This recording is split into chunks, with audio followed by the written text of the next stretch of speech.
Okay. Welcome to ISI, guys, our weekly coaching extravaganza. Yeah, I know. Our weekly coaching catch up, where we come together and we talk and I share ideas and coaching tips and just give you guys inspiration for the week ahead. So we're going to start with a prayer, as I like to. So we're just going to pray. Heavenly Father, I thank you for today. I thank you for your love. I thank you for grace. I thank you for your mercy. I thank you for joy. I thank you for peace. I thank you for understanding. I thank you, Father God, for all the good gifts that you have given us. I thank you, Father, for all the high moments and the low moments. I thank you for the ins and the outs. I thank you for the ups and the downs. I thank you for the good and the bad. I thank you for it all because, Father God, we know that all things work together for good for those who love you, and we all love you. So we thank you, Father God, for this experience of life. We thank you, Father God, that everybody is going to leave this meeting feeling uplifted, magnificently motivated, hopeful, inspired, and invigorated. We are going to leave here feeling high. Yes. Okay, so how's everybody doing? It's nice to see you all. Mari, it's good to see you back. Welcome back. Ali, it's good to see you. And everybody, it's good to see you. And first timers, it's good to have you as well. So we are in for a nice night tonight, and I'm going to be just sharing on the topic of know who you are. Is that the topic? You know, I'd be forgetting. Is that what the topic is tonight, guys? I know what it's about. I just be forgetting the exact name I gave it. It's know who you are. Know who you are. Know who you are is our topic tonight. So we're going to be talking about it. And you know what? I really think this topic was confirmed because even today, Labs, Can I Just Be Me, you can see down there, posted it on her Instagram. Literally, it was the same thing and we hadn't spoken about it. So it was just an absolute confirmation of how important it is to know who you are and how knowing who you are, how does it impact your life? How does it change your life? How does it help you to grow? How does it help you to navigate this thing called life? How does it help you to navigate this human experience that we are experiencing? Last week we spoke about, was it Am I My Brother's Keeper? Was that last week? Yep, Am I My Brother's Keeper? How many of you found that really profound and got some really good stuff out of that? I know I did, because it really, brought home to me how my actions can impact others. So even when I think I'm not being my brother's keeper, I am my brother's keeper. And that it's also important to understand that even the ways that we help ourselves in helping ourselves to be better people, we help others to be better. We help those around us to be better. We help those around us to treat us better, which then causes them to be better. So, when you know who you are, you know how to be treated, you know how to treat others. And the most important thing is how to treat yourself. This journey is a self-love journey, and it's the most important journey that you'll take in your whole life. It's the most important journey that you will ever take in your whole life, because once you've journeyed with yourself and you know who you are, you begin to live life. You begin to experience life from a completely different perspective. And that is what we do. So when we speak about things like change your mind, renew your mind, the Bible talks about being transformed by the renewing of your mind. So it's when you change your mind about yourself, you see yourself differently, you then act differently, which gives you a different perspective. So it really is about knowing who you are. And then when you know who you are, you can act accordingly or be accordingly, because it really does come down to being, because that's all you can do is be, because all we have is now. So the only thing you can do is be now, create now, know, and then you be, and then you create.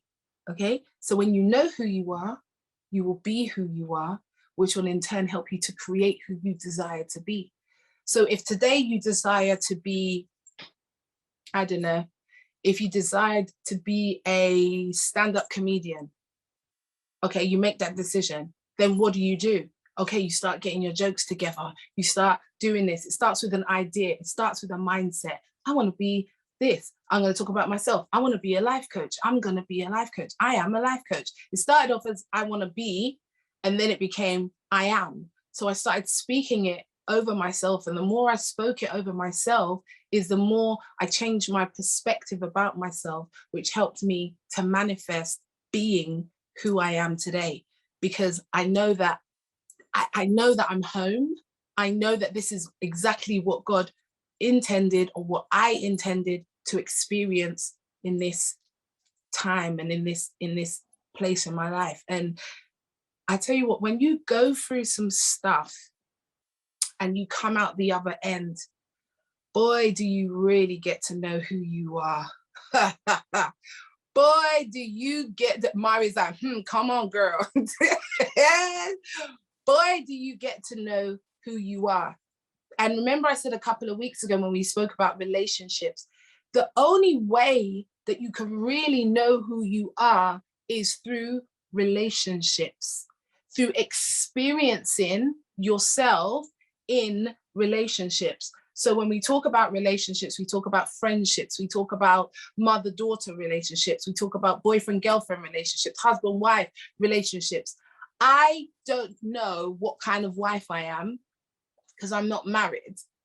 I don't know what kind of wife I am. I know what kind of daughter I am because I have parents. I know what kind of mother I am because I have children.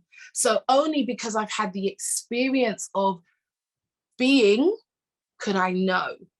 So when you have the experience of being what you decide, and then I know who I am. So when I know who I am, it enables me to be who I am. And when I be who I am, it enables me to know who I am. So it's almost like a cycle of being and knowing, being and knowing, being and knowing. But understand that in that cycle, there is creating. So whoever you are in this moment, if you decide later on down the line, I want to be something else. I want to be an entrepreneur, or I want to be a businesswoman, or I want to, you have to shift your mindset. And how do you shift your mindset? By getting a different perspective. And that's what I do. I come and help you get a different perspective of who you are, where you are, what you are, and, a lot of people will say, oh, do you know what? Yeah, I suffer from depression, and I suffer from this, and I suffer from that. And I listen. But in my head, I'm hearing, I am experiencing this thing. This is what I'm experiencing. And I know, and I've said this so many times, is that if you are experiencing something, please know that on some level, you created it. You created it. It doesn't matter what it is. And you're like, well, no, you can't tell me that I created this bad thing that happened to me. You can't tell me that well, you desired on a soul level to experience something here. And remember, I said that only in the absence of a thing can one experience a thing. So I'll talk about myself, because it's easy to talk about myself and not get in trouble. So if I talk about myself, then we're all right. So I talk about myself in regards to being single, in regards to being married. Child, I have wanted to get married from I was 16 years old. Let's just be real. Like, I was 16, picking out my wedding dress, picked my bridesmaids, picked everything. Like, Mari knows, I told her the story how many times. I'm like, girl, I'm gonna have this, and I'm gonna do that, and it's gonna be this, and I've always had it. And here I am at my big age, and it hasn't manifested yet. And I realized not too long ago, and so this was quite almost like a new thing for me. I realized, and I was saying to God, okay, God, why have I not experienced that ultimate romantic love that I know I'm here to experience? Why have I not experienced it? And then God said to me, well, what have you experienced? I said, well, heartbreak after heartbreak, after heartbreak, after heartbreak, after disappointment, after heartbreak. And he said, well, exactly. Your desire is to experience the highest level of romantic love. So what do you in turn have to experience to be able to experience that? Yeah. What? Welcome, Lorraine. Welcome. We got some first timers in the house. Whoop, whoop. Welcome to the family. So yeah. But the only way that I could know what it would feel like or have a comparison is to experience heartbreak. Now I've experienced heartbreak. I am done with it. I don't need to experience it again. I don't desire to experience it again. I have learned everything that I need to learn from that experience. And now I'm ready to experience the other side of it. Let's talk about being rich or being poor. Whoo, lordy, broke is not a joke. Hey, when you're broke, it ain't no joke. But guess what? Broke just means a broken perspective. That's all it means. Oh, that was a good one. Broke just means a broken perspective of who you are. Because the truth of the matter is, there's no such thing as lack. There is only abundance. But we experience the illusion of lack so that we can experience the abundance that is. So we experience broke, we experience lack, we experience our cars being repossessed, don't talk about it. We experience life happening. We experience people leaving us. We experience losing jobs. We experience all of these things so that when we experience abundance, we know that we are experiencing abundance. Because if you had abundance for your whole life, then, and everybody had abundance, there'd be no such thing as abundance because we've all got it. So if we're all billionaires, then there's no such thing as a billionaire because that we are all billionaires. The only way you can experience being a billionaire is to have some people who ain't got no money, who are not billionaires, hundredonaires or £1 like, then, you know, when you have them, then you can experience being in abundance. So how many of you have experienced lack? How many of you? Yeah, I'm seeing some hands. Yep. Right, we've all experienced lack. So now you have a point of reference for when you experience abundance. But part of the process is learning to be at peace in those moments and knowing who you really are, knowing that you are a king and knowing that you are a queen and knowing that you are a prince or whatever you want, a princess, an empress, whatever title, goddess, whatever you want to call yourself, knowing that you are the highest version of yourself right now. Right now, in this moment, you are the highest version of yourself right now. It doesn't mean that you will never manifest the highest version or a higher version of yourself. But where you are right now is the highest version. You are unique. You are unique. But you know what is so amazing about the uniqueness is that there's no such thing. We're unique, but we're not. I'm going to put it out there. How many of you have experienced sadness? Yep. How many of you experience pain? How many of you, I can't get my words out. How many of you have experienced rejection? How many of you have experienced grief? Not everybody has, but there's a commonality in the experiences. Life is just I was gonna say a smorgasbord of experiences. You know, I'll be liking to use these words. Life is just a smorgasbord of experiences. Go on, Mari, I see you. We was talking about the frequency just before Christmas. Do you remember?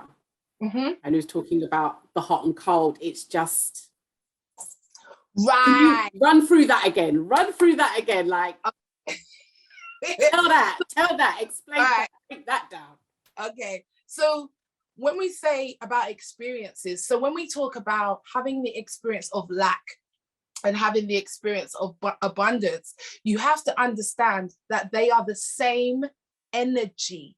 Yeah. All it is they are resonating on different frequencies. So you will have a high frequency of we'll see. So let's use hot and cold, because that's a really good analogy to use. So we will say hot, it's way hot, and if you touch it, you're going to burn yourself, because really there's no such thing as hot or cold. There's only a such thing as temperature, but there are levels to the temperature. So the high frequency of the temperature would be hot, and the low frequency of temperature would be cold. But in reality, if you touch hot, what will happen? You will burn yourself. If you touch cold, you will burn yourself. Cold burns. Extreme cold burns. Extreme heat burns. It's the same thing. If you experience happy and sad, happy is just the higher frequency of sad energy. It's the same. It's just different levels, different frequencies. It's the same energy. So when you're happy, you say, oh, the opposite of happy is sad. So it has to be, it's like a seesaw. So you have happy up here on a high frequency when you're in high, because do you not notice that when you're happy, your energy's up? You want to do things, you want to go shopping, you want to clean the house, you know, but some of us use low frequencies in the same way. Some of us will get angry, and then what do? They start angry cleaning. Guilty. Like, I can't even sit here and lie to you. When I'm angry, that is when I will clean, because I don't like cleaning. Guys, you know I don't hide my shame. I tell you straight, I don't like it. I don't like domestics. I don't like it. I don't like it, right? So, but when I'm angry, get me angry. I'm cleaning, I'm chucking away stuff, I'm cleaning out, listen. And then when I'm happy, I do it as well, because I'm happy and I want my environment to be happy. So when I'm happy, I clean. When I'm sad, I clean. It's one of those things. When I'm in between, I don't clean. I get someone else to do it, or I'd struggle through it and moan the whole time that I'm doing it. And I'm learning to have good energy when I clean as well, because when you do something, it's important to remember the energy that you're putting onto something, because when you're doing stuff, understand whatever you're doing, you are transferring energy. And this is why I said it's important to know who you are, because you are an energy being. You are an energy being, and depending on whether you are resonating on a high frequency or a low frequency is what the thing that you're doing is going to produce for you.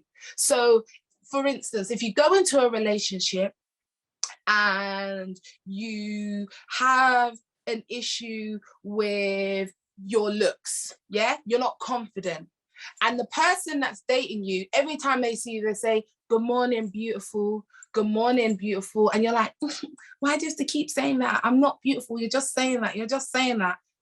By the end of the month, by the end of the 6 months, that person is going to be agreeing with you, because you keep putting out the energy that I'm not beautiful enough. I'm not good enough. Every time they've said it, you counteracted it with your energy and said, no, I'm not. I'm just this, or no, I'm not. I'm just that. And then they start to come into agreement with you.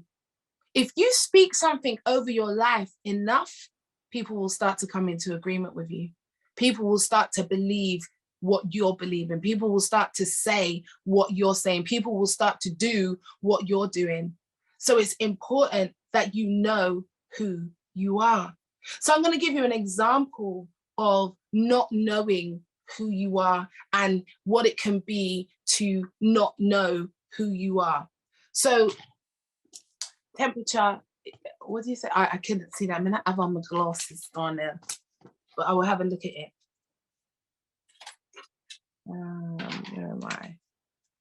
I'm going to try and look at what I wrote in my diary. Okay.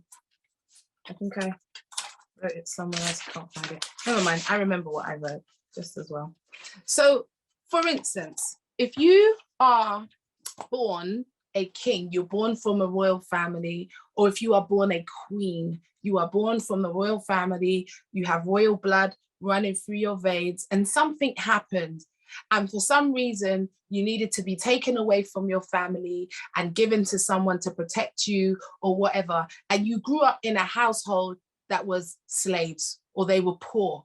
You were royalty, but you grew up in a household of people who weren't royalty. They were just regular people. They were slaves or they were poor or they were whatever. And you grew up in that household. Would you act like a king? No, you wouldn't act like a king because you don't know that you are a king. But even though you don't know you are a king or a queen, hey, Danielle, even though you don't know that you are a king or a queen, you still are a king or a queen because it's who you are. It's who you are. So even though a lot of us don't remember or don't know who we are, it doesn't change the fact of who we are. And this is why I do what I do, because I want to help others to remember who they are. Hey, Danielle. We want others to remember who they are. I want others to. I've started to remember who I am. I've started to remember who I am as a creator. I've started to remember who I am. I can't see all the names, but I'm just going to say, hi, Marie. Hi, darling. I couldn't see you. It's like hiding. I could see like your eyes. And I'm trying to like, who is that? Who is that? I can't really see. But hey, gorgeous, it's good to see you. It really is. You see the difference when you remember who you are. You see, when you remember who somebody is, you see the difference. I could have just gone, oh, hello, Marie. It's lovely to have you today. But because I remember who you are, I give you that different. And it's the same with ourselves. When you don't remember who you are, you will act like who your mama told you are, or who society tells you are, or who the school tells you are, or who the job tells you who you are, or what your sex tells you who you are, or your color. We don't define ourselves by these outward things. When it's understanding that we are eternal beings going through a human experience. We are eternal beings going through a human experience. And the reason we go through this experience is because if you understand that I and the Father are one, it says it in the Bible, I and the Father are one. Now, if you think of God, God is the absolute. He is the absolute. I say he, she. I mean, the earth is called Mother Earth. You never hear it called Father Earth. We call nature Mother Nature. Why do we do that? But then God's a he. I don't know. I'm just saying. I'm not going to go there. But we just poke the bear a little bit. I can see Danielle smiling like, yes, girl. Yes. Who said that God was a man? Who said it? But we're not gonna go there. But what I'm saying is, it's understanding that we and God are one. And the only way God could experience himself is through us going through human experiences. And the only way that he could experience the absolute of what he is in the presence of the absolute of what he is not. Because remember, I said that only in the absence of a thing can one experience a thing. Another saying that is very regularly used, you don't miss what you've got until it's gone. Come on, you don't miss what you've got until it's gone. I'm going to be a little bit crass. How many of you take notes of your butthole on a daily basis? How many of you like look at your butthole, or some of you are like, I do. I look at my ass every day. I don't. I would just be, yeah, I said it, your butthole. But let me tell you something. If one day you woke up and your butthole was closed, you would bloody realize how important.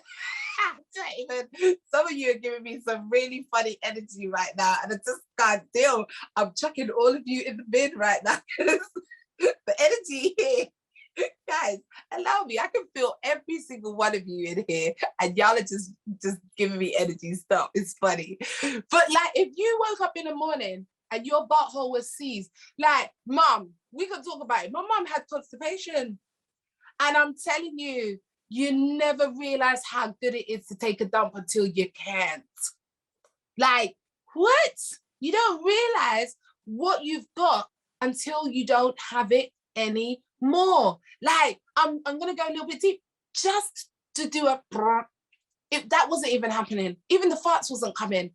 Listen, you're never so happy to toot your horn until you ain't been able to toot your horn for a week. Like, what do you mean? Don't underestimate the butthole. And this is what I'm saying. Don't underestimate who you are. Don't, sorry guys. I know, like, when we think about this being booty hole. Like the booty hole, like, just don't, we talked about the booty hole today. I'm so sorry. Like, those of you who are tender-eared, I'm sorry, it is what it is, but hey, Wesleyanna, I know we're just over here talking about booty holes and sorry. But the truth of the matter is, I was just killing myself when you were saying that and saying, Lord, if I could not fart freely, I'm in trouble. Like, the truth of the matter is, if I don't know who said it to me today, but they had some conversations about my flatulence. And I said, well, you know, there was a conversation that came up, and it was like, do you think it's all right to fart in front of your date? You're on a date, first date. Is it okay to fart in front of your date? Yeah, it was me. It was I put it on my Snapchat right. yesterday. Is it okay? Now, I know it's going a little bit off topic, but I just think this is fun. I'm seeing like Marie's like, nah. Like, ladies, if you're out on a date, right, and you need to squeeze the cheese, what I tell you, I have been in some situations where I've had the worst cramp by the time I've got home because they are hauling the pop. Let me tell you the truth. Let me tell you the truth. Let it go. Let me tell you the truth. I'm sitting in the restaurant, right? And I'm trying to be as cute. I got my heels on, I got my handbag, but I ain't ate all day because I know I'm going on dates, so I want to look slim. And then all you can hear is, and I'm like, whoo, the belly is doing stuff.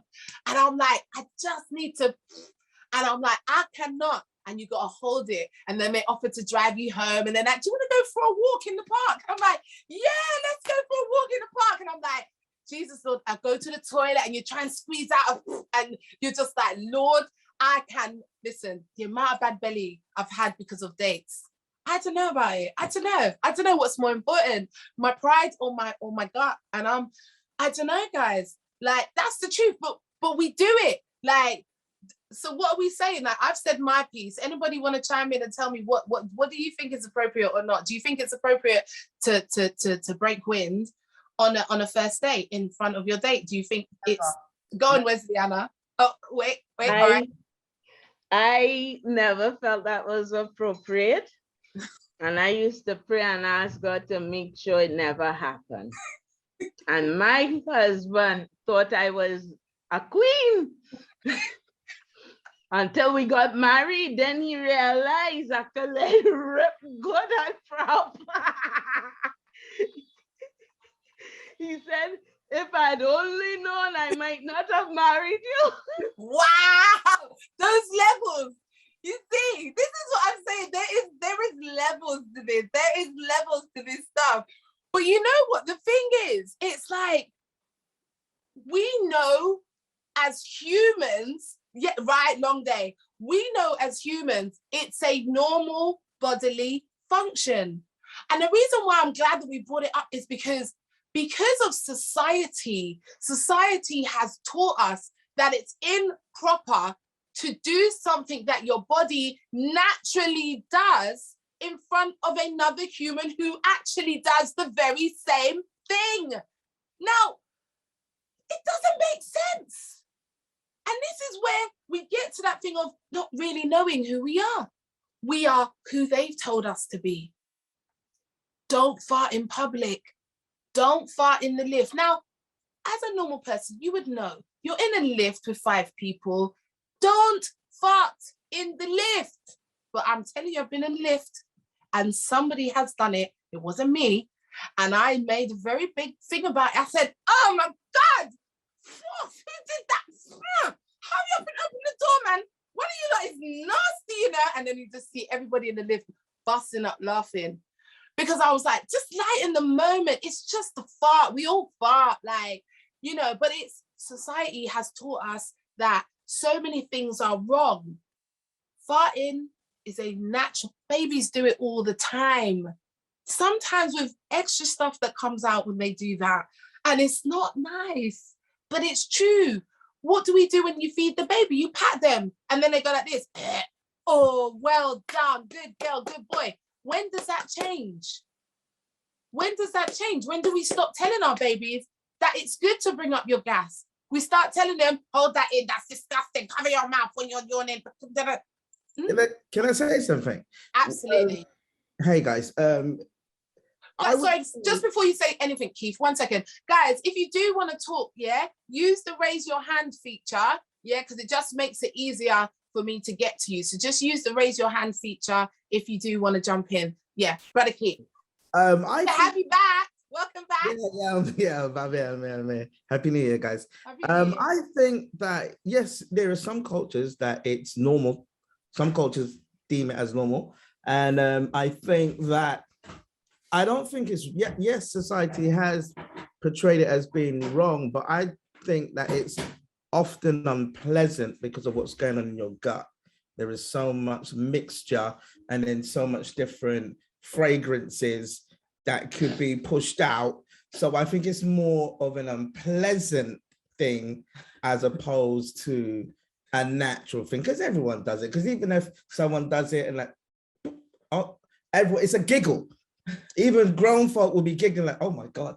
And then you might turn your face and laugh hysterically. So within that, it's okay. But if you just let it rip, like, man, where's your manners? Because it could be an unpleasant, you know, fragrance as well. I work in the, where I work, it's not, you know, it happens a lot. So we call it flavors. And so people are, there's a lot of flavors going on in my vehicle. So we've learned to live with it because we understand it is normal. But however, it is unpleasant, but in that work environment, it's normal. I absolutely love that. Yeah, but I get it, but wouldn't that just come down to common sense and, you know, just being aware of your surroundings rather than feeling shame? Because the thing that makes it not okay is the shame that's attached to it. And we don't understand that we attach shame to things that are literally everyday stuff. Like, I could literally make you guys blush if I just said a few things and there will be some red faces like, oh my God, I can't believe she just said that. Like, even talking about buttholes, we all got really giggly and it was like, oh my God, like, but we've all got them. And one thing about buttholes is they're like opinions. Everybody has them and sometimes they stink. Yeah, let's just be real. Sometimes people's opinions stink, but everybody has opinions and it's just the same. But until, like, okay, let's talk about the pandemic for a minute. Let's just talk about that. they're talking about letting us out in March. They're talking about like no more corona passports or whatever. They're talking about that happening.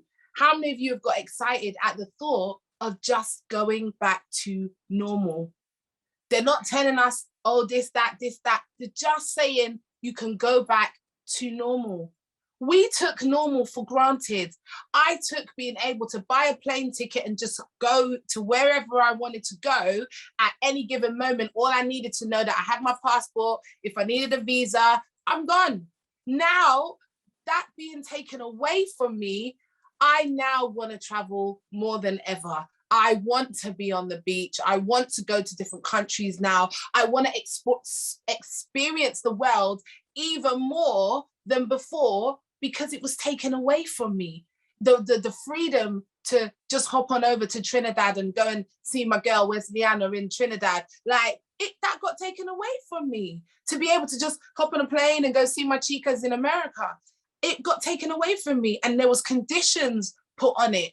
If I want to do this job, I've got to have the vaccine on, and and if you're not this, and if you're not, and until these normalities were taken away, we didn't realize how much we valued them. When they were telling you, you go in the shop and they're telling you, put on a mask. Huh? Don't talk to me like that. Before, once upon a time, it was criminal to wear a mask. If you were wearing a mask, you'd get stopped and searched. All the black boys walking on the street with their hoodies, it was the not. Now everybody's wearing a mask and it's okay. But so why wasn't it okay then? Why is it okay now that we all must cover our face and you can't see no one's facial expressions, you can't see no one smiling, you could just about, you have to, when you're smiling at people, you go, so they know, like, seriously, so they know you're smiling and my face is going like this behind the mask. But it's okay now. It's okay to walk into the bank with a mask. Seriously, think about it. It's okay to now walk in a bank with a mask on. And if you don't have a mask on, where's your mask? But before, it was for security reasons, you cannot wear that mask, even though you're saying, well, I've got a dust allergy and I need to wear my mask. No, for security reasons, you have to take it off. It would have been, so the bar always moves. The bar always moves. So who sets the bar? You know what I started doing? I set my own damn bar. I set my own bar. I will do what I feel is right for me. It may not be right for you, but I'm going to do what feels right for me. If I tell you I want to meditate and I want to talk about the universe, don't tell me not to do it because it makes me feel good. If I tell you I want to shakala brahanda and fall on the floor and cast out demons, don't tell me not to do it because that's what is good for me. And it's knowing your truth and owning it. Own your truth, guys. Know who you are. And don't try to make anybody be who you expect them to be, because expectations is what messes things up. When I expect my mum to do certain things and she doesn't do it, I get upset and I get offended. You're my mum, you're supposed to do this, you're supposed to do that. She's not supposed to do anything. She's supposed to be who she is. And if who she is, yeah, thank you. What was the word I said? I forgot, it got out of my head. Expectations, sorry. Expectations, thank you, lads. Expectations leads to disappointment. It really does. And because I've had expectations in the past of myself or of people, I've been really disappointed when they haven't done what I've wanted them to do, or what I silently demanded them to do. Silent demands. Whew, that's another one. When we expect someone to do something and we tell them to do it in our mind, but we never tell them to do it with our mouth. And then when they don't do it, we get upset that they didn't do the thing that we never asked them to do, but we asked them in our mind. So when I've asked you in my mind to always be on time, but I've never actually said it to you, but in my mind, I'm like, be on time, be on time, be on time, be on time. And I never say it to you. Why am I going to get upset when you're not on time? I never actually asked you. I never actually asked you. And what I've learned is that a lot of times we want to give people what we want them to have, rather than allowing people to be who they are. And I tell you one thing that happens when you know who you are, you have no need to make anybody else be anything other than who they want to be. And that's where I'm at. Oh, so why are you a life coach? Because I'm here for the people who want to be awake. I'm here for the people who want to see. I'm here for the people who want the change. I'm here for the people who realize that there is so much more to this than what is showing up for me right now. That's why I'm here. I'm not here for those who don't want it. If you don't want it, I'm not going to have a debate with you. If you want to sit in the mud, or if you want to sit in the grass, or if you want to sit in the trees, or if you want to sit in the sand, go and do it. Go and be whoever you want to be. But the truth of the matter is, once you start creating, know that you're creating. And know that what you're seeing around you is what you've created. Is what you've created to show up for you.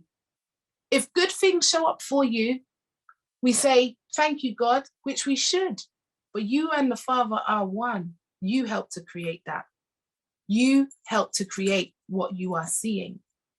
When I was a size 22, I helped to create it. I put the food in my own mouth. Nobody pushed it in my mouth. I chewed it. I ate it. I made myself that. I did it. And I have to own it.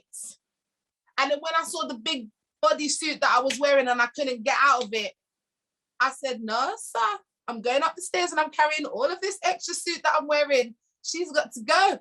And I made a decision. It's time to lose weight. I don't want to be this anymore. I don't want to be sleeping with a CPAP machine every night. I don't want to have sleep apnea. I don't want to have high blood pressure. I don't want to have diabetes. I don't want to have these things. So sort yourself out, then get healthy. Stop doing the things that's going to make you have these things. And another thing that I really want you guys to grasp is that right now, the thoughts that you have are so powerful. A lot of you have done the love journey, and all I did with you on the love journey was give you different perspectives. That's all I did. And when I gave you a perspective that resonated with your spirit, you took it and you said, yeah, that makes sense to me. Yeah, I'm gonna, that, and you get it.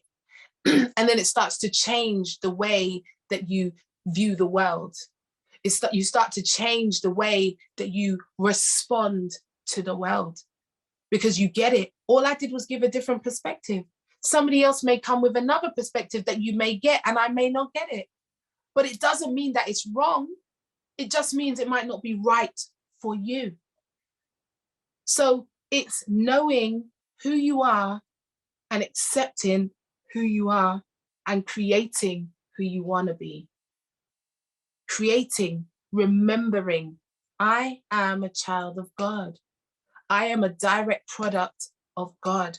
So if I am a direct product of God and God is the creator of the universe, then that makes me the child of the creator of the universe, which means I have his DNA, which means I have everything that he has. So therefore, that makes me a creator.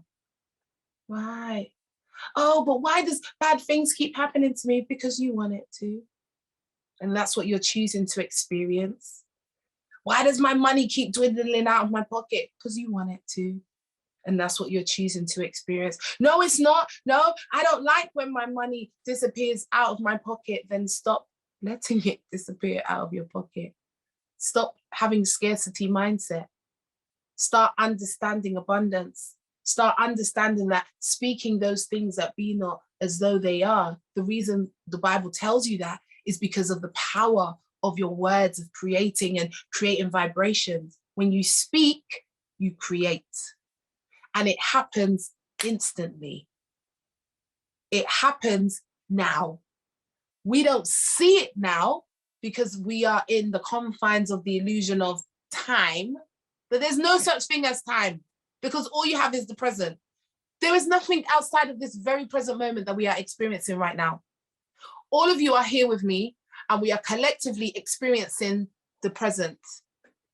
Somebody just one of you, go back 2 seconds for me. Just quickly go back 2 seconds for me, one of you. Just jump back 2 seconds. Oh wait, none of us can do that. All right, then wait. All right, just one of you, just jump back, just jump forward 2 seconds, just 2 seconds, jump forward 2 seconds. One of you, just no, it's not possible. There is nothing outside of now. So when you have a thought now, it creates now, but the manifestation, because I don't want to get too technical, but we move in frequency, we resonate in frequency. So as we are creating the mind, the thought is not confined to time. Our thoughts are not, I can think and be in Mari's house right now. Right now, I'm thinking, right, I can see myself in Mari's house. My thoughts can do that. My thoughts can stand next to her and put my hands on her shoulder. She might not feel it manifest right now, but my thoughts can do that. And for me, I'm seeing myself do that. But the reality or the physicality of it would take time for me to let that thought manifest, for me to be at her house and put my hands on her shoulder or give her a hug. It would take time, yeah? What we call time, but it would just take a set of instances which we measure in seconds, minutes, hours, days, weeks, months. Life is literally just one instance, but we are experiencing it very slowly. Very slowly. I don't know if you've ever watched those movies where you have a guy who's super speed, right? He's got super speed. I don't remember one Marvel movie. I love Marvel movies, by the way. I was watching a Marvel movie and there was a guy who had super speed. And when he was moving at super speed, when we looked at him, it was like, shoo, shoo, shoo, shoo, shoo, shoo, shoo. But what he saw was everything moving slowly, and he was able to put the man's hand to his face and move the bucket and move the bullets so that and because he was moving faster than that present moment, he was moving faster in that present moment. So he was able to do all of that stuff. So when you think of God, God is outside of time. So for God, there is no such thing as time in how we experience it. I know it's going a little bit like, whoa, Aundrea, but just run with me.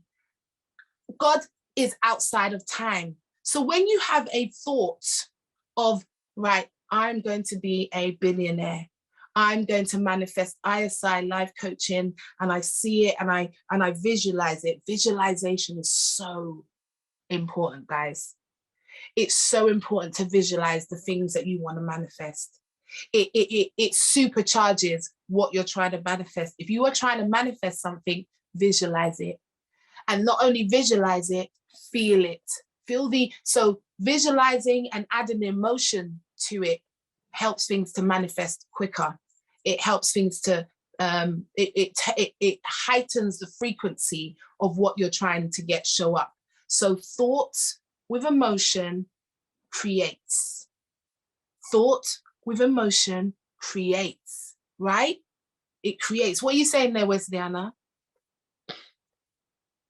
Can't hear you, babe. Unmute. Wesleyana. Oh, I don't know if she's talking to me, but maybe she can hear me. But yeah, thought with emotion creates. That's what happens. So you have to understand that. You have to understand, watch what you think, watch what you feel. Because if you're not coming from a place of a healed heart, if you're coming from a place of a heart that's suffering from rejection, what are you going to manifest more of? Rejection, right? If you're coming from a place that suffered from lack, what are you going to experience? More lack. If you're operating from a place that manifests in fear, what are you going to manifest? More fear. You can only manifest what you are full of. What is the dominant energy that you're operating in is what you're going to manifest. Me, I'm just a big ball of love. I just walk around and I'm just like, Tiana says I walk around like Horton Hears a Who in my little dandelion, and I just want to love everybody and I just want to help everybody. But I realized that some people have come to experience pain. Some people have come to experience hardship. Some people have come to experience heartbreak. Some people have come to experience that. So if one of my clients was saying to me that they would like to eradicate homelessness, they would like to get all the homeless people off the street.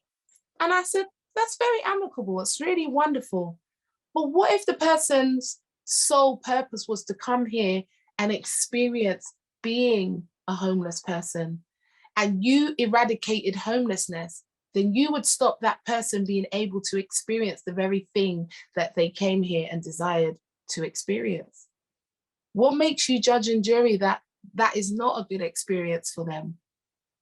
What makes you think that the person who's got cancer, that's not a good experience for them? How do you know that? Oh, because cancer is a bad thing. But what if the person came here and that was their sole purpose? I'm not saying I want to have cancer, but their soul desire to come and experience that, or they desire to come and experience healing. If you desire to come and experience healing, I see Alison over there ready to start grinning. Yeah, listen, if you want to experience healing, blood, you have to experience some ailment. You can't get healed if you ain't sick. If you ain't sick, God can't heal you. So for you to experience extreme healing, what you gonna have to experience? Extreme sickness or pain. And I know she's like, what was I thinking? Lord, if I get to do this all over again, Jesus, I'm not going to do it like this. Because you've already had the experience and you know that you don't like it. So you don't want to experience it again. I don't want to experience being my age and not being married. I don't want to experience that again. But I've enjoyed the experience, but I'm kind of over it now, guys. Like, I'm just putting it out there. I'm really over it. I'm like, I'm over it. I'm over it. I'm over it. Okay, I see two people with their hands up. You kind of both went up at the same time. So I'll just call the person I can see. Andre, hi, honey. Hello, how you doing? Giving off that sexy board there. I can see you, sexy body. Sorry. Thank you. I just have a question, because you said sometimes people's purposes on earth is to just be what they are, or something like that, so something similar. Mm-hmm. What if a homeless person, what if that person's purpose was to be homeless or something like that? Mm-hmm. So if a person lives their entire life in pain and suffering, mm-hmm. and are you saying their purpose on life is to be like that? Absolutely. Because only can you experience what you desire to experience. You cannot experience. No. What if someone is born with some rare disease and just lives in pain and no love at all for like years straight, and it's just then that's what they chose to experience. They didn't choose to feel that way. Everybody chooses to experience. No, because they were born like that. Yeah, but before you get here, so let's go into that realm, the create. So before you got here, do you think that there was just nothing? Like, you come from God. So let me explain this. If you come from God, love, if you come from love, the only way, all right, let me give it to you like this. Remember I said to you, for God to experience himself, he created us. Yeah? So if nobody in the world chooses to experience being born disabled and chronic pain and whatever, how is God going to get the experience of that? How would he experience it? Why would he? Exactly. So then he would never have an understanding of it because he's never experienced it. So for him... So he's sacrificing innocent people to make other people understand what pain is. No. Okay, about experiencing yourself. So for instance, okay, if you were God and you're the absolute. Everything's beautiful, everything's great, everything's wonderful, everything's marvelous. And you already know there's nothing else. So in that not being nothing else, you cannot experience anything other than what you are. Yeah, so okay, I understand that. Right? So the only way you can experience what you are is in the presence of what you are not. Okay. So God doesn't choose, because we choose what experience we choose. Believe you me, you have a choice as to what experience you're going to experience this life. You choose. I'm not saying that you choose when you're here. Before you get here, you've already made the choice, because remember, time doesn't really exist. There is only now. There is only the present. And I don't want to get too deep, because I know this is a little bit deep level, and we'll have to, when we start our inner circle, guys, which we will be starting at some point, I'll be letting you guys know how to get access to the inner circle that will be starting. We will go a lot deeper, yeah? But just for the purposes of today, I'm not going to go too deep, but just to kind of give you a mild understanding is that everybody chooses their experience. Nothing can happen to you. Things can only happen through you. Nothing happens to us. Things happen through us. So the experience of that person, okay, let me give you this. If nobody in the world came into the world and was sick and was chronically in pain and experienced that, how would you know about it? Why does it have to exist? For you to experience, for you to know. Yeah, but why does it have to exist at all? Because only in the absence of a thing, you experience a thing. So if pain doesn't exist, how can we experience healing? So what about people that only experience pain? They will never know what love is. Who do you know that's only ever experienced pain and never People known? that are born and live for like 3 years with chronic pain and have some mad diseases. They can't even be conscious. They just feel pain. That's all they feel. Okay, just because they have chronic pain and mad disease, it doesn't mean that they don't get to experience love. Because most of those people get to experience love on a whole nother level, in a different way. The hospital, the doctors, the parents.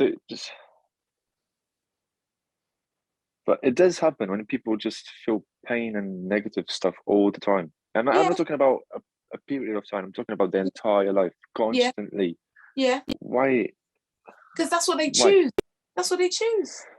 But because and I'll say the reason why I say that's what they choose is because if you choose to change your mindset, because the thing is, pain and all of these things, they're just experiences. The you that is you, I am, the soul and the spirit, doesn't experience pain, doesn't experience sadness. The I am, the part of you that is eternal, doesn't experience these things.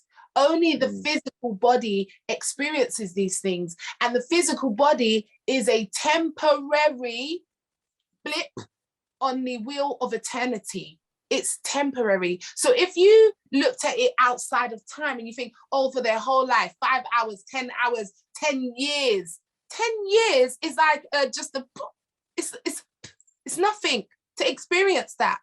But because we are moving, remember I said we move slowly so that so it feels like things, because we're moving slowly. So really, it's literally momentary. It's literally momentary.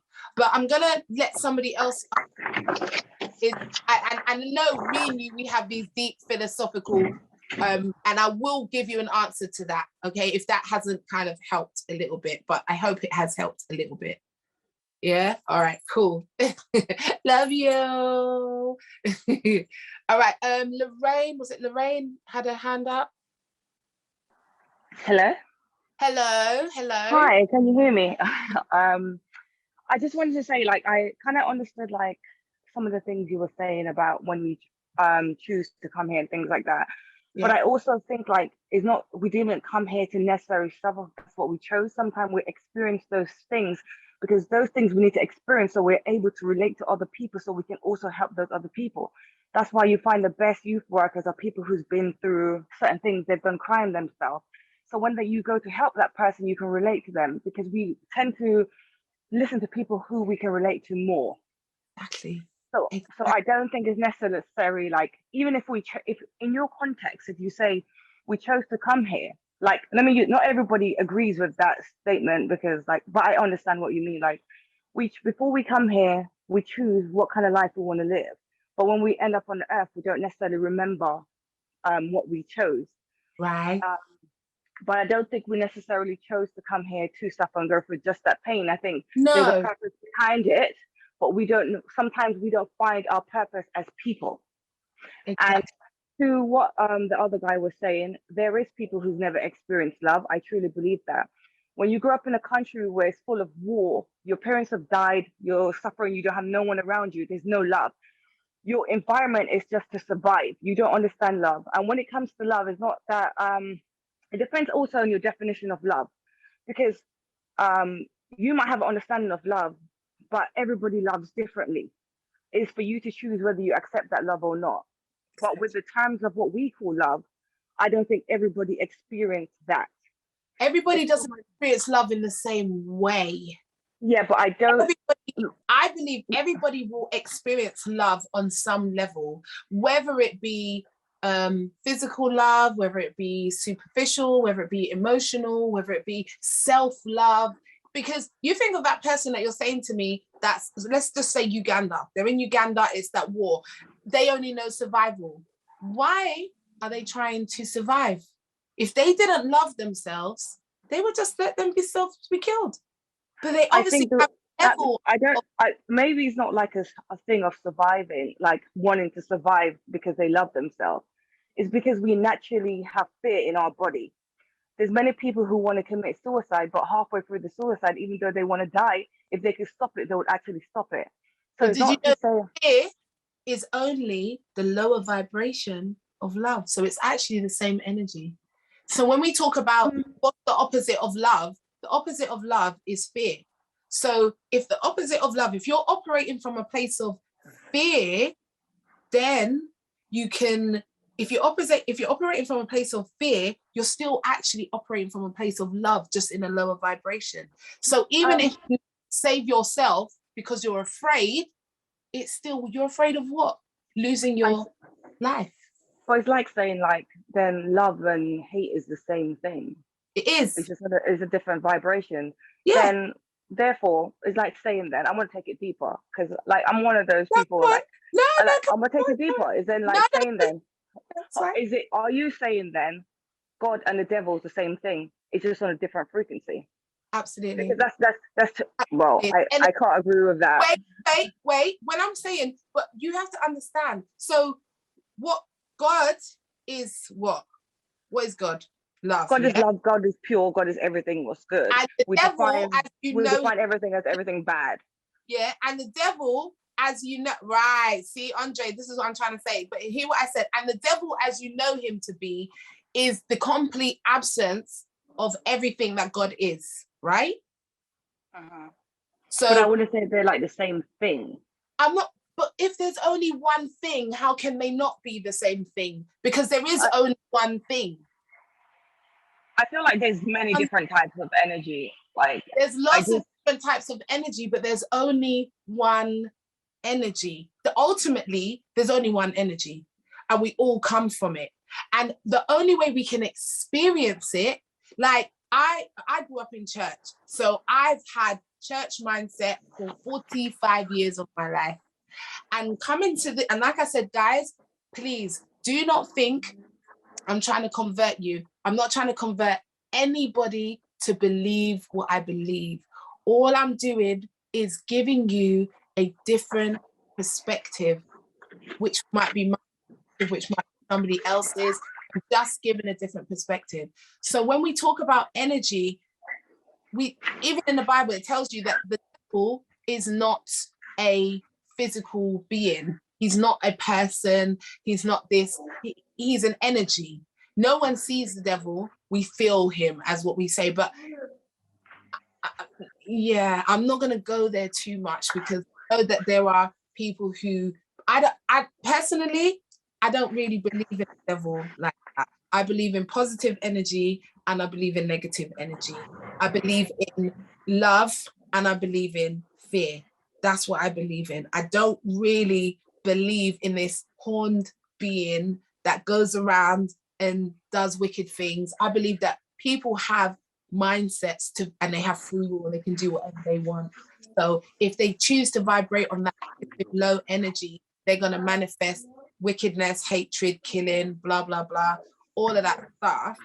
And that's just what I believe. Whether it's the truth, it may not be the truth for everybody, but it's the truth for me, and it's what gives me peace, and it's what helps me to kind of know who I am. And it's changed my life. It's changed those around me. So the only thing I can say is, by the fruits you will know.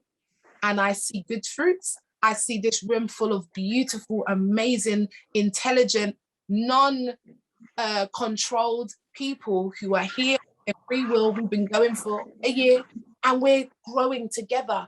I'm open to learning new things. I'm really, really open. And I really appreciate you, Lorraine, by the way, being brave to come and speak. It's really lovely. And I love it. I appreciate and I respect your point of view. You can, as you said before, you're you're open to believe and choose what you want to believe if that makes you happy. I also believe that anything that you believe that makes you happy, how can it be something bad as long as you're not hurting anyone else? But guess what? What if something bad does make you happy? Then what? Does it make it? As long as it's not hurting anybody else. What if it is? Then then that's not good, is it? That's not really good, is it? If it was really good, like I'm being naughty. I'm being naughty. Don't say that. I'm being naughty. Just don't take me on. I'm being naughty. But these are the kind of things I like to put out there. Like, I like to push the boundaries and getting us to think outside of the box, get you to think outside of the box. And, you know, the main thing is knowing who you are and who you want to be and what you want to see manifest in your life. What do you want to create? Where do you want to go? What do you want to, you know, and I wrote something and it says, you have to, it says, don't let, no, I'm not going to read that one actually. Change your perspective. When you change your perspective, it changes your thoughts. And this in turn changes what you create. So it's just about a different perspective. If I said to you, okay, was it, I'm going to use something a bit sensitive, guys, so I hope this doesn't trigger anyone. But if I said like rape, if we talked about rape and said rape is a bad thing, instantly you say, well, rape is a bad thing.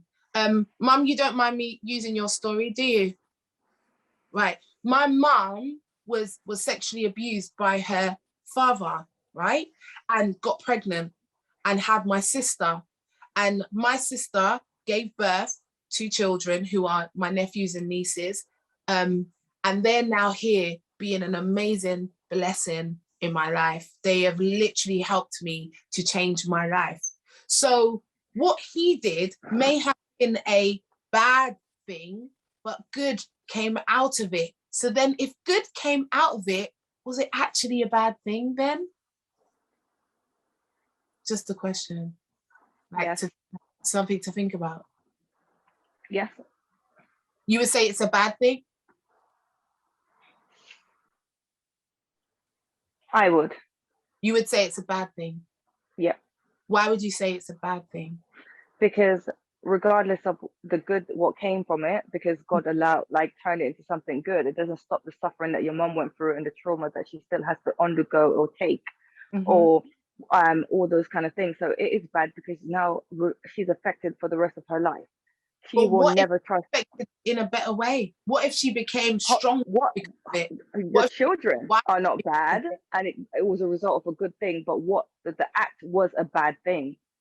It was a bad thing. Like, I know many people who has been sexually abused, and it's a bad thing. they have to live with it for the rest of their life, going Mhm. through trauma, depression, and everything. How can that not be bad?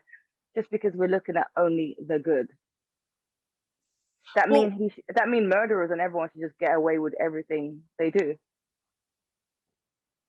because a good can come from it.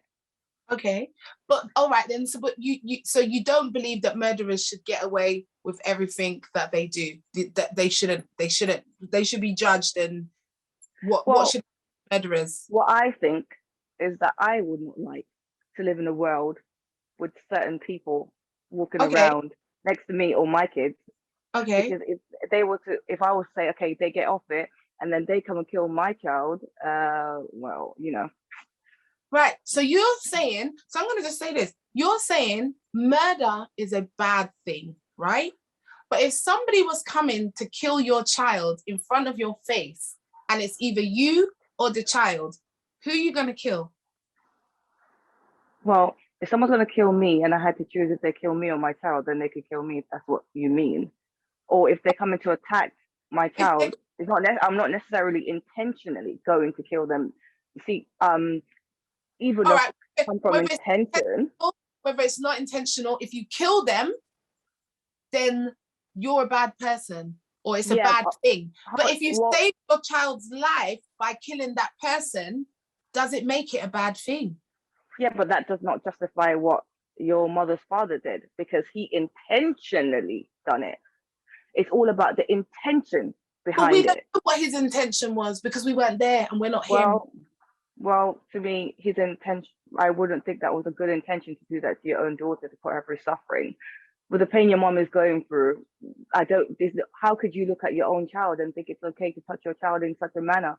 You wouldn't even think to do that to a stranger. Why would you do that to your own flesh and blood that you're meant to be hugging and comforting and looking after and being a parent and growing? Yeah. How could there be a good intention? How can there possibly be a good intention behind what he did? Because we are not in people's minds. And the reason why I say I'm glad I'm not in someone's mind like that. I'm telling you, because it's a very messy place. I'm telling you, I've experienced some people's mindsets, and I'm like, whoo, and I hear you. Doesn't mean it's right. Doesn't right. mean it's right. I never said it was right. I never said it was right. I never said it was good. I'm just saying, who are we to decide whether something is good or whether something is bad? It is all about perspective. You cannot decide what happens to you. Like if somebody rapes you, like I know I say we choose in the back office, we choose. But when we're here experiencing it, we don't choose the very, minutia. So if the rape happens, the only thing my mom had power over was how she responded to it. And I tell you what, my mom is one of the strongest women I have ever met in my life. My mom is one of the most loving people you will ever meet. Loving. And I think she could have been like that without her father doing that to her. Maybe, but maybe not. Well, if I was in your mom's shoes, I'd rather not be that strong and not make that happen to me. But guess what? You're in your own shoes and you ain't got to go through that if that's not what you've chosen. But she chose it, and I'm so glad that she did, because I now got my nephew Darnell and I now got my nephew Curtis, who are amazing, and I get to record music in their studio. I get to write songs with my nephew who is here. I get to be in his life. I get to have relationships with these amazing people who are in my life. And I will tell you this openly, I thank God for what happened to my mom. I don't thank God that she experienced that bad thing, but I thank God of the good that came out of it. And there is no way that I can look at it anymore as a bad thing, because I see the good. And it's really about your perspective of how you look at things and how you see things. So yeah, Lorraine, thank you so much for your input. Thank you. No, it's fine. It's fine. It's interesting to learn how you think as well, or other people think as well. Like, it's no judgment or anything like that. It's just honest, as you said, just understanding how other people see it, and it's from your perspective. So thank you. Okay. Thank you. Thank you so much. It's all right. Is there anybody else who wanted to make a comment?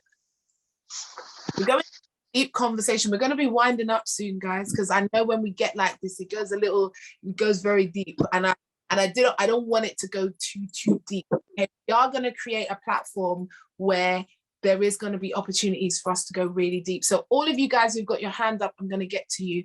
Okay, if you've already had your hand up, just lower your hand for me. Wesley Anna, I see you. Go ahead, honey.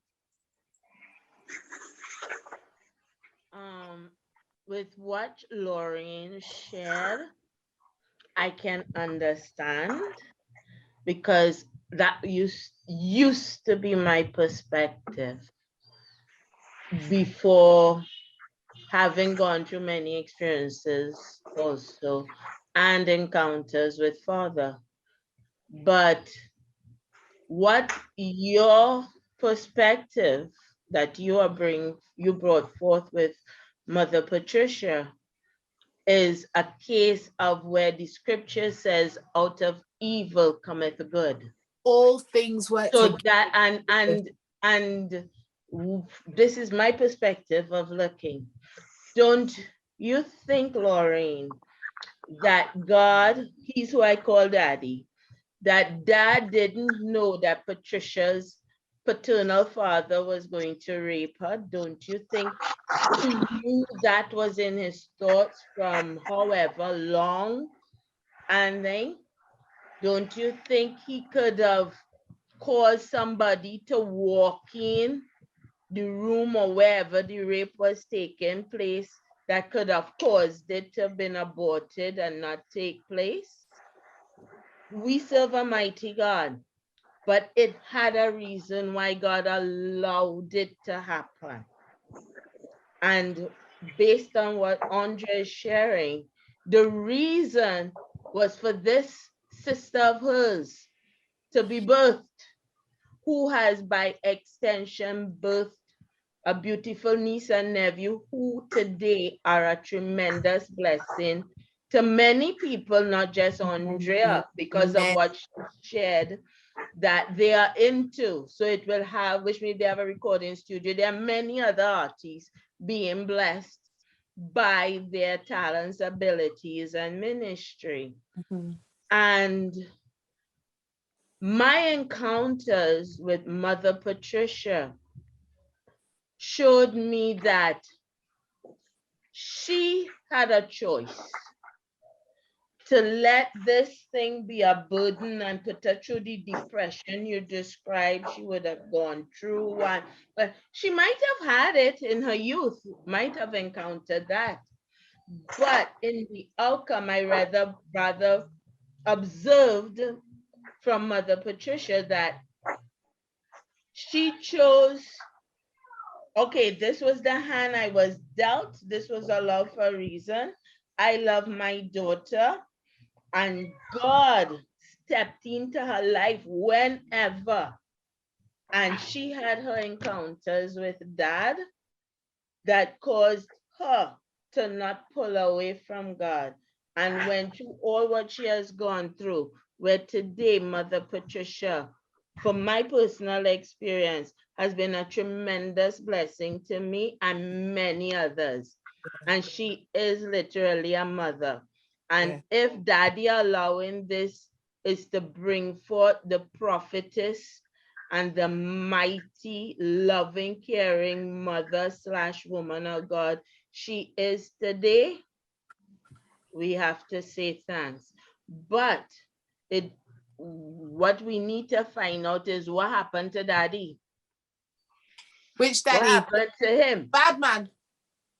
Yeah, your grandpa.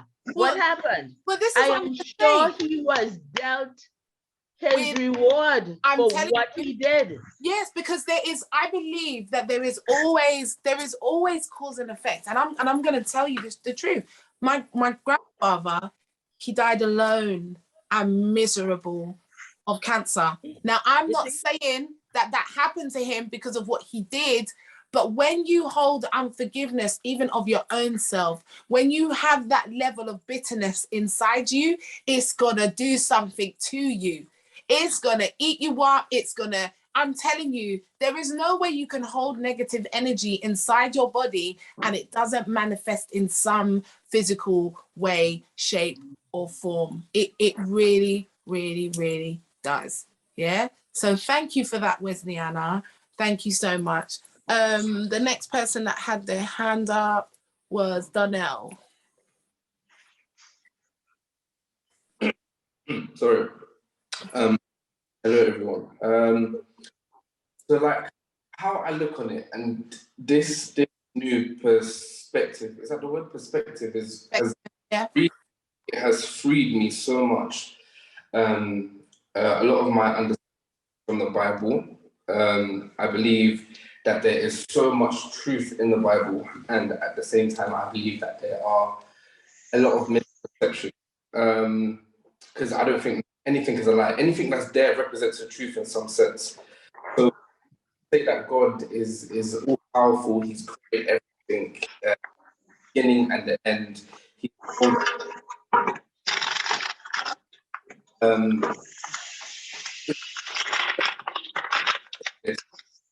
at no point in any time of life can we turn around and say that anything that has happened is necessarily bad.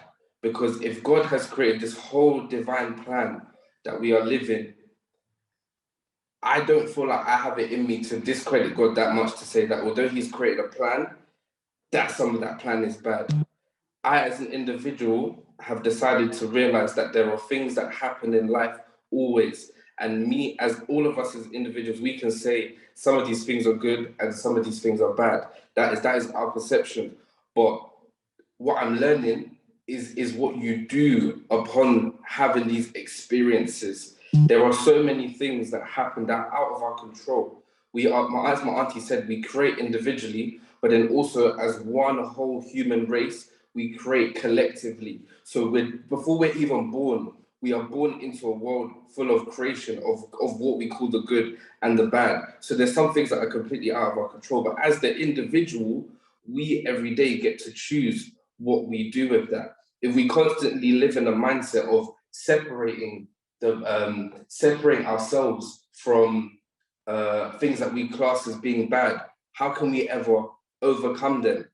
How can we arise from those situations? How can we say that this is a situation that we don't want? Like you said, what you fear or what you resist persists. So my point is that, yes, me personally, I believe that there are things that are bad. However, what's changed me is how I approach what things or what bad things are. I don't see myself as a victim of the bad situation. Sorry, someone trying to call. Am I still there? Yeah, sorry, someone's trying to call me. I don't see myself as a victim of bad that happened to me. I choose to, when I might not want, I decide to go, how can I overcome this? Or what can I learn from this? Or who can I be from this? I am one of the grandchildren from this horrible thing that happened to my grandma. And I love my family, I love my life. So yes, I look at that situation directly and I can say, this is bad. However, because I'm as an individual that operates under trying to choose the best option at all times, the best outcome at all times, I don't see anything as bad because everything is a lesson. I hope that made sense. That made sense. Yeah, it absolutely does. Thank you, Darnell. And this is what I'm saying. Darnell is a direct result of a bad situation, and he's amazing.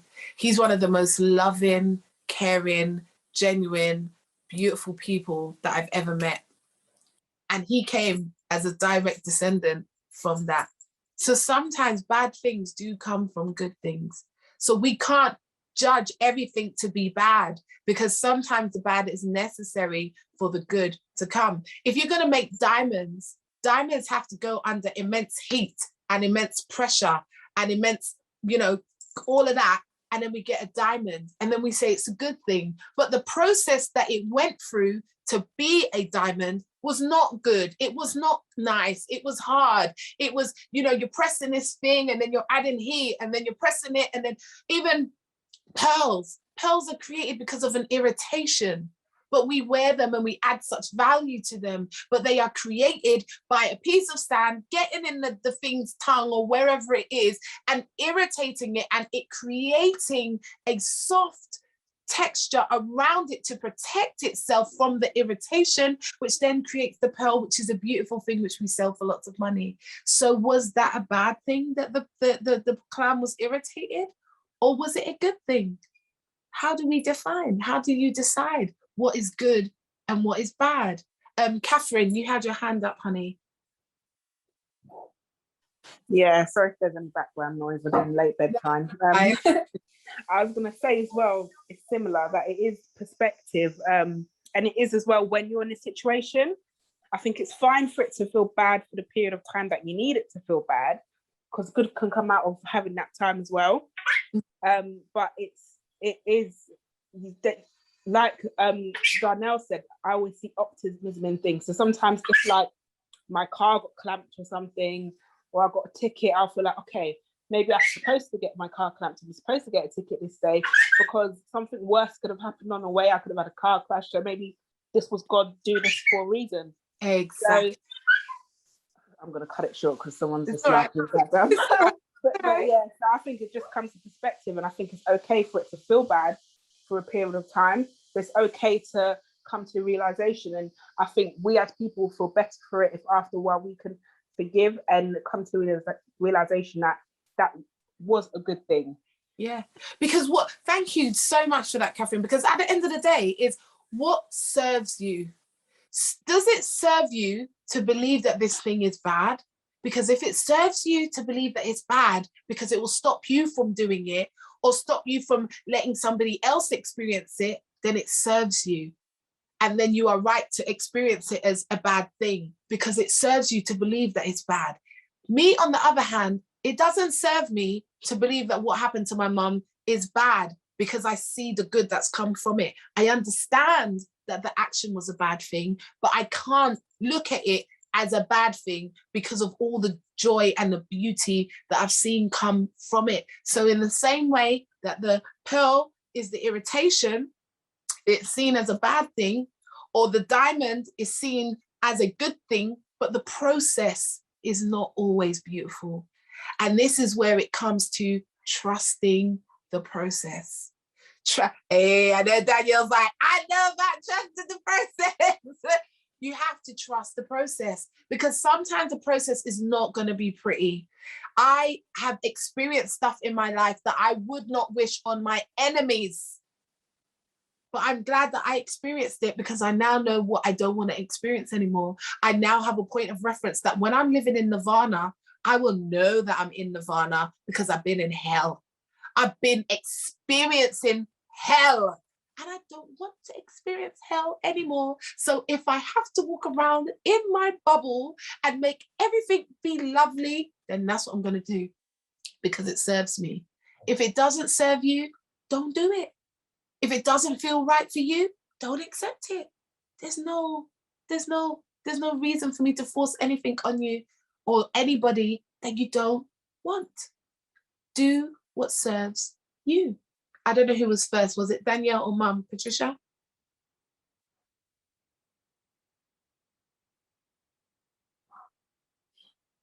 I'm just going to lower some hands because I think you guys... Danielle before me.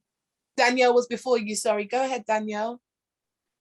I don't know how this is going to come out because I've got like a million things in my head right now that I want to get out and I don't know if it's going to come out right, but I think we forget that we're here for a tiny blip in comparison to eternity. And like you said, to know something, you have to know the opposite. So we're here to learn. To experience. So we have to make mistakes, otherwise how are we going to learn? And obviously I think it means that we have to make sacrifices in terms of what feels comfortable or what feels good here, because in comparison to what it's going to be like for eternity, it's nothing. Like, do you know what I mean? And I think the blip is nothing in which is why we would voluntarily come here to suffer, not only for us to learn, but for the opportunity for other people. Exactly. Right. So we'll sacrifice ourselves for other people to learn too. Right. And I think another example, like what you was trying to say about like the diamonds and the pearls. It's like, for example, child labor.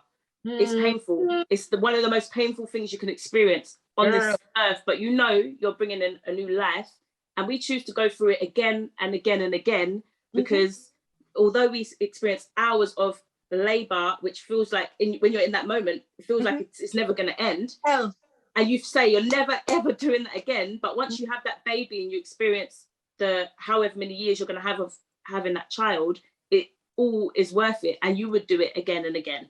So can I ask a question then? So with that being said, right, childbirth sucks. It hurts. Is childbirth a bad thing then? It causes pain. You get close to death. Some people die in childbirth. Like one of the worst things. Because it's a bad experience, do we deem it to be a bad thing? No. Just because something is a bad experience, it doesn't mean it's a bad. Childbirth was a perfect one. It's a bad experience. Those of you who have experienced it, you know what I'm talking about. Yeah. If you haven't had the epidural, I had the epidural and it was still bad. Yeah. I had it. I had it and it was still bad. The little bit that I experienced, it was bad. I thought my whole inside was just ripping out. Like that level of pain, my brain couldn't like understand it. But I did it twice. I had 2 children. It's the worst thing I've ever experienced in my life. But I went through the experience because I knew that what I would get from this experience was going to be amazing. And what I'm saying is what my mum went through was bad. It was a bad experience. But I tell you what I've gone through, the heartbreak that I went through was a bad experience. But what I got from that experience way outweighed the hurt to what I gained. The outcome, thank you. The outcome was amazing. The outcome, I wouldn't change it for the world. And if you ask me the truth, look in my good eye with the good eyelashes, would I do it again? I would come here and I wouldn't change a single thing. I wouldn't change the friends that I've made. I wouldn't change the decisions. I wouldn't change what I did. I wouldn't change even me getting bullied at school. I wouldn't change it. Why wouldn't I change it? Because me getting bullied at school taught me to have empathy on others because I know what it feels like to be rejected. I know what it feels like to be on the outside looking in. I know what it feels like to have somebody just judge you because of what you look like. So it taught me to not do that to people. Do I still do it sometimes? Yeah, I do. But then I remember how I felt real quick. And I'm like, yeah, no, you didn't like that, did you? No, don't do it. And I quickly changed.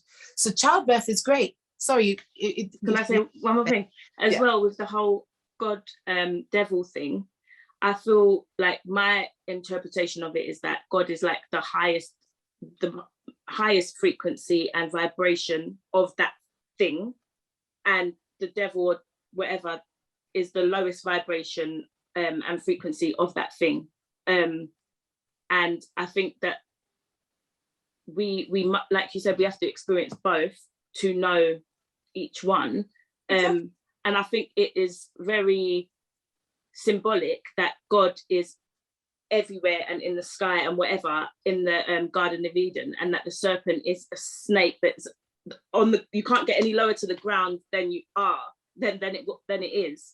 And obviously once they've eaten from that fruit that vibration gives you, they then become like, or they can experience that.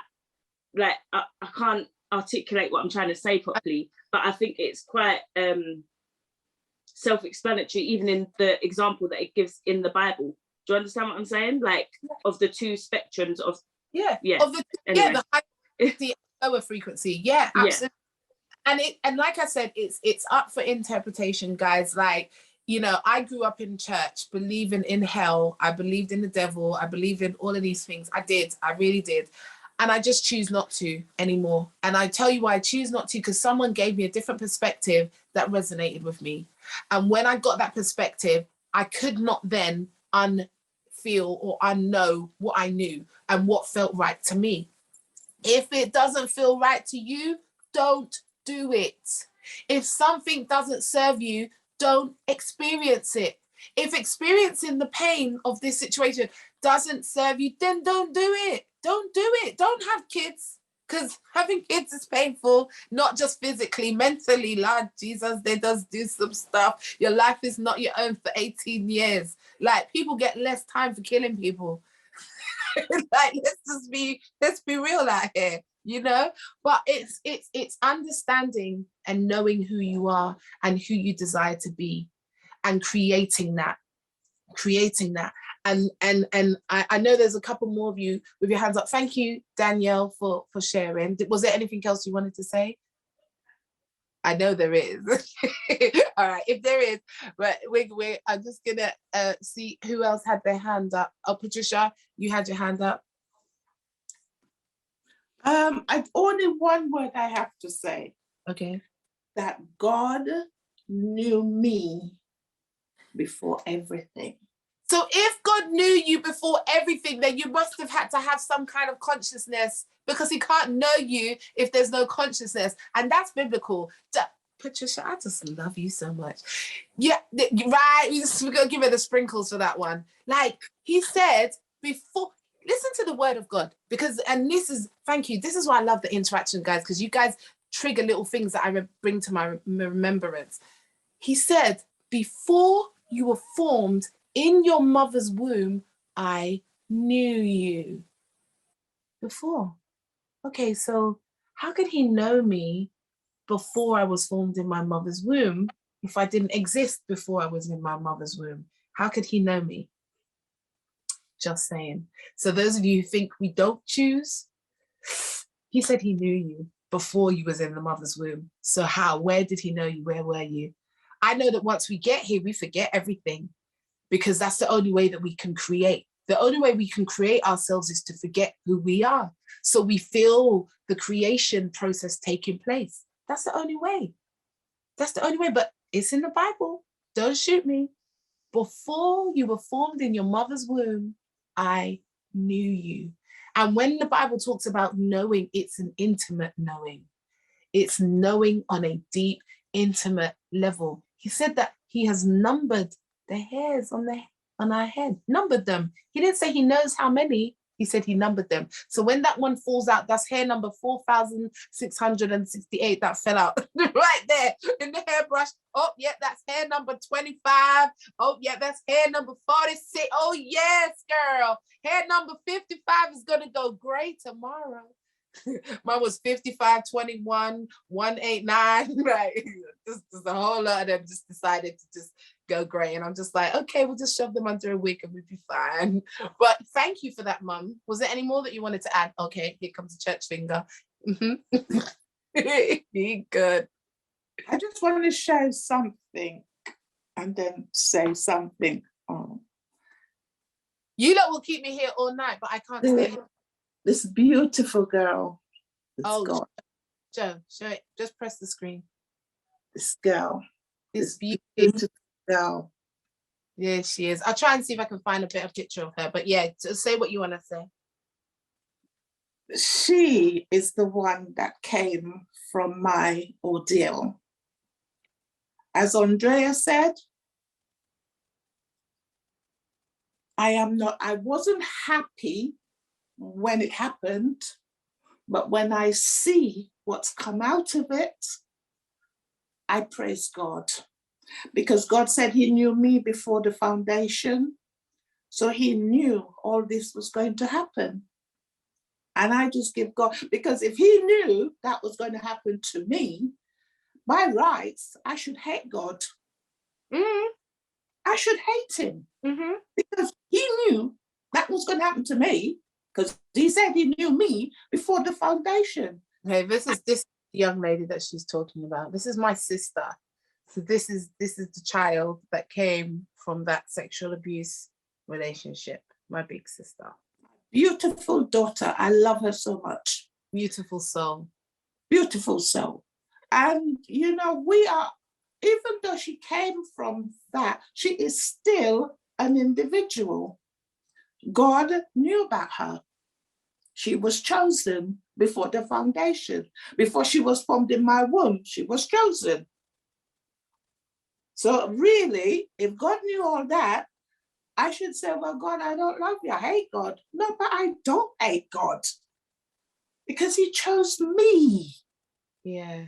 He chose me Yeah. to bring forth this beautiful daughter and the 4 daughters and 2 sons and 2 daughters came out of it and 3 great-grandchildren. I give God the glory. Yeah. I give him the praise. Amen. That's it. Hey, thank you. Okay. Was there anybody else who wanted to say something that hasn't said anything? Daniel, you still got your hand up, but your hand's not up, is it? It's all right.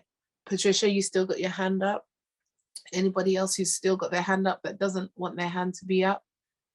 Okay, Andre, you got your hand up, and Lorraine, you got your hand up. Okay, go ahead. And these are going to be the last 2 guys because we've got to wrap up. Okay, go ahead. Andre? Hello. Hello. So I was having dinner, that's why I couldn't join and ask the questions when we were talking about the subject. So back to good and bad. Is that me? My head is puzzled. You know, like how I did. Sorry? I didn't hear you. It went. Yeah, it went. Like back to like good and bad and seeing good and bad. Yeah. My head is just a mess. I can't understand. So you know how like I just like to see everything as in like logic, because logic works perfectly when it makes sense, and it's not making sense. Okay, so imagine a kid that is born in, I don't know, Syria, South Sudan, somewhere with war. They get drawn into war. Like we can see it as in like we can learn from it and say, oh, that's not good, so let's not do that again. But what about the kid itself? What about the person that's feeling the pain and feels nothing else? If we say, oh, let's think about what came from it, we're being quite selfish because we're saying, oh no, let's not think about the kid. Let's think about what we are learning from it. Saying that though, but that's what we're not saying. We're not saying don't think about what has happened. We're saying don't let what has happened be for no reason. Don't let there be no reason for what has happened.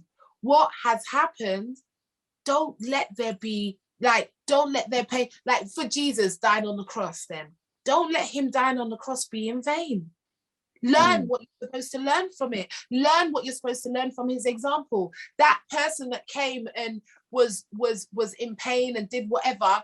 I'm not saying that we say it's okay and we overlook it and we don't do something to help others in that situation. I'm saying that because that situation has come, it has raised our attention to say, in Syria, like, okay, in Germany, when Hitler was doing what he did, it raised the consciousness of the world to realize that what he was doing was not a good thing. And the world could no longer turn a blind eye to what he was doing, and they put a stop to it. But unless the world rose up and saw... Okay, so it happened. Huh? Sorry, I interrupted you. Go on. It's okay. Unless the world rose up and saw what was happening and stopped it, it would have continued. Because Hitler thought the right thing. He thought he was protecting his people. He thought he was, what do they call it? Genocide and Holocaust. He was doing a good thing. But humanity raised up and said, no, Hitler, you're not doing a good thing. You're delusional. Stop killing people for nonsense reasons.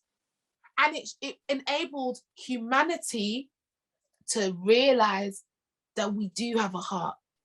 And we can come together and we can stop injustice, but we choose not to.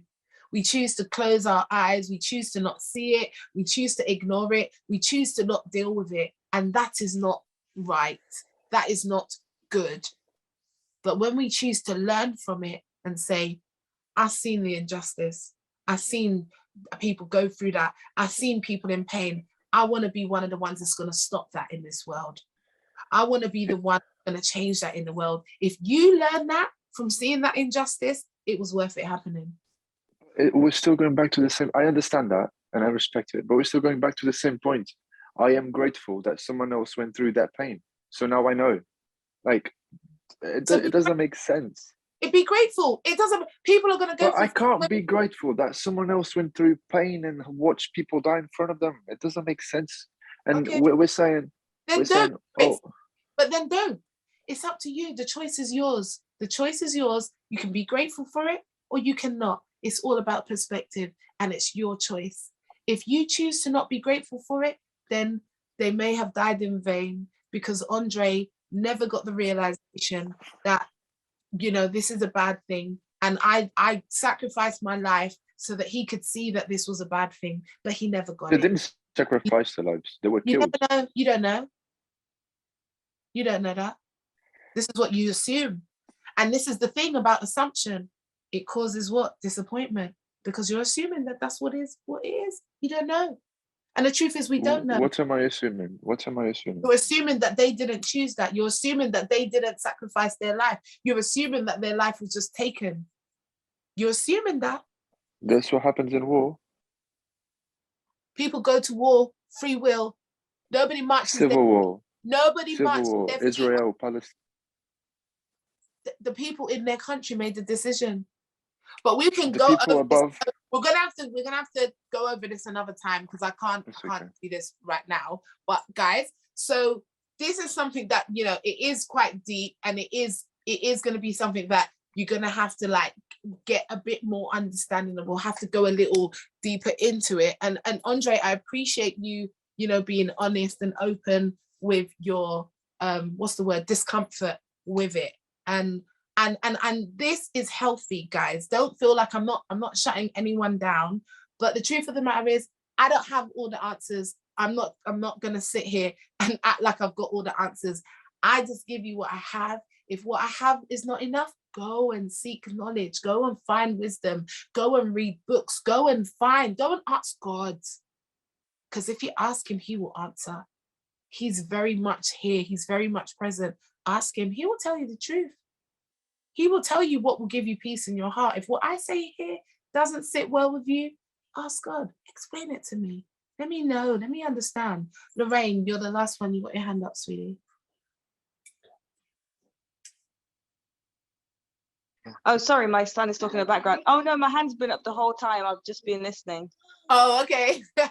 I don't know how to take it back down. Sorry. It's all right. I'll lower it for you. Thank you so much. It's okay. Guys, tonight has been very, very spicy.